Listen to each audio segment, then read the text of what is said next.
Te, kumusta na pakiramdam mo ngayon? Okay naman na. Magaan na yung pakiramdam. Ano ba talaga yung sakit mo kanina, te?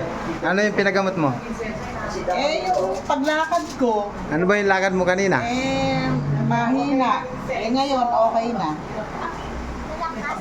Malaki na yung pinagbago, te. Malaki na pinagbago. Opo. Oh, pasalamat ka na kay Papa Jesus. Pinagaling ka na ni Papa Jesus, te. Nasaan ka ba ngayon? Nasaan ka ngayon? Te, nasaan ka ba ngayon? Asang-aras yung parusa. Andito ka kay Nanay Ani Bauto. Nagpa-service. Sige, te. Salamat ng marami kay Papa Jesus, te.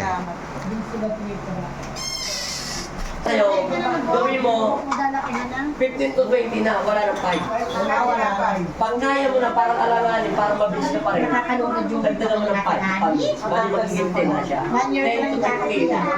So 10 to 15. Pag kaya, ikaw na bahala.